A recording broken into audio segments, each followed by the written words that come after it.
রোজা স্রষ্টা ও সৃষ্টির মাঝে মেলবন্ধনের সেতু। আত্মিক শুদ্ধতা লাভের অন্যতম মাধ্যম রমজান। রমজান মাসে রোজা রাখা প্রতিটি মুসলমানের জন্য ফরজ করা হয়েছে। প্রতি বছর রমজানকে ঘিরে প্রতিটি মুমিনের মন ও হৃদয় নতুন করে সাজতে থাকে।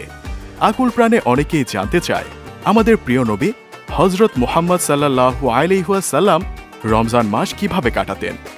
রমজান এলে অন্যান্য মাসের তুলনায় রাসূলুল্লাহ সাল্লাল্লাহু আলাইহি ওয়াসাল্লাম একটু আলাদা হয়ে যেতেন। রমজানকে সাদরে বরণ করে নেবার জন্য আগাম প্রস্তুতি নিয়ে রাখতেন তিনি। রমজানকে পাওয়ার জন্য আল্লাহর কাছে প্রাণ ভরে দোয়া করতেন নবীজি। রাসূল সাল্লাল্লাহু আলাইহি ওয়াসাল্লাম রমজানকে কেন্দ্র করে ইবাদতের পরিমাণ অনেক গুণ বাড়িয়ে দিতেন। সাদা সিধে ও সরল জীবনে অভ্যস্ত ছিলেন আমাদের প্রিয় নবীজি সাল্লাল্লাহু আলাইহি ওয়াসাল্লাম। জীবনের সবকিছুতেই তিনি ছিলেন অনাড়ম্বর। সীমাহীন প্রাচুর্যের হাতছানি উপেক্ষা করে তিনি বেছে নিয়েছিলেন সাধারণ জীবন। খাবারের ব্যাপারেও ছিল এক অদ্ভুত সারল্যের ছাপ। নবীজির খাবার গ্রহণের এই সারল্য ও অল্প তুষ্টি বজায় থাকত রমজানের সেহরির সময়ও। তিনি সাধারণ খাবার দিয়ে সাহারি করতেন। ঘরে যখন যা থাকত তাই সাহারি হিসেবে গ্রহণ করতেন। সাহারির খাবার হিসেবে তার বিশেষ কোনো পছন্দের কথা জানা যায়নি। তবে হ্যাঁ, তিনি অন্য সময়ের মতো সাহারিতেও খেজুর পছন্দ করতেন।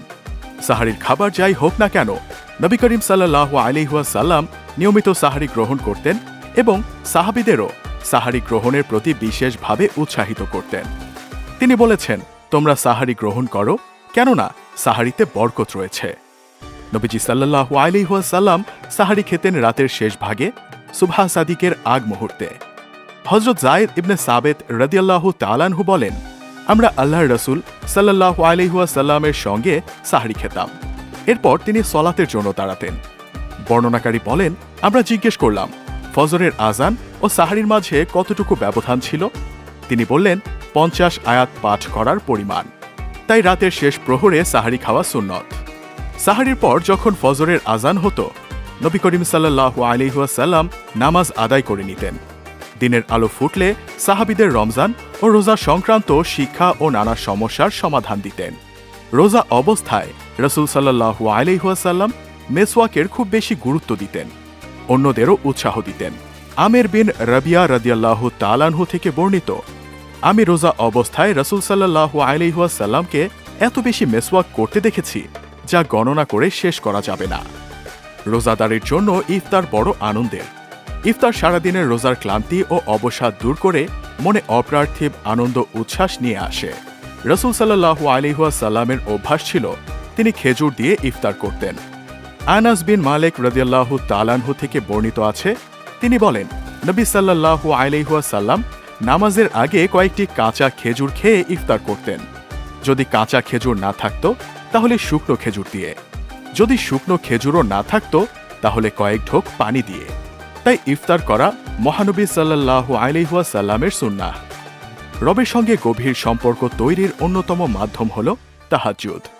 রাসূল সাল্লাল্লাহু আলাইহি ওয়াসাল্লাম সবসময় তাহাজ্জুদের নামাজ আদায় করতেন। রমজানে তাহাজ্জুদের নামাজে আরও বেশি মগ্ন হয়ে যেতেন তিনি। রমজানে কখনো তার তাহাজ্জুদ বাদ যেত না। রাতের শেষ অংশে তাহাজ্জুদের জন্য তিনি দাঁড়িয়ে যেতেন। আল্লাহ রাব্বুল আলামিন রমজানের দিবসের রোজাকে ফরজ করেছেন, আর তার হাবিব সাল্লাল্লাহু আলাইহি ওয়াসাল্লাম কিয়ামে রমজানের ঘোষণার মাধ্যমে তারাবির মতো মূল্যবান উপহার দান করেছেন। তারাবিতে আল্লাহ তাআলার সঙ্গে বান্দার বিশেষ সম্পর্ক স্থাপিত হয় এবং এর মাধ্যমে বান্দার গুনাহ মাফ হয়। নবীজি সাল্লাল্লাহু আলাইহি ওয়াসাল্লাম বলেন, যে ব্যক্তি ঈমান ও ইহতিসাব তথা আল্লাহর প্রতি বিশ্বাস ও সওয়াবের প্রত্যাশা নিয়ে কিয়ামে রমাদান আদায় করবে, তার বিগত গুনাহসমূহ ক্ষমা করে দেয়া হবে। ইসলামে দান সদাকা ও অন্যকে সহযোগিতার গুরুত্ব অনেক বেশি, আর রমজানের দানের গুরুত্ব আরও বেশি। এ মাসকে দানের মাস বলা হয়, কেননা এ মাসে একটি নফল ইবাদত করলে একটি ফরজের সমান সওয়াব পাওয়া যায়। প্রিয় নবীজি সাল্লাল্লাহু আলাইহি ওয়াসাল্লাম স্বভাবগতভাবেই মানবকুলের মধ্যে সর্বাধিক দানশীল ছিলেন। রমজান মাস এলে তার দানের পরিমাণ বহু গুণে বেড়ে যেত। আব্দুল্লাহ ইবনে আব্বাস রাদিয়াল্লাহু তাআলা আনহু বলেন, রাসূল সাল্লাল্লাহু আলাইহি ওয়াসাল্লাম মানুষের মধ্যে সর্বাধিক দানশীল ব্যক্তি ছিলেন। এছাড়া নবী করিম সাল্লাল্লাহু আলাইহি ওয়াসাল্লাম সব সময়ই কুরআন তিলাওয়াত করতেন। কয়েকটি প্রিয় জিনিসের মধ্যে কুরআন মাজিদের তেলাওয়াত ছিল অন্যতম। আর রমজান আসলে তিনি তিলাওয়াত আরও বাড়িয়ে দিতেন, কারণ রমজান মাসেই আল্লাহ তাআলা কুরআন নাজিল করেছেন।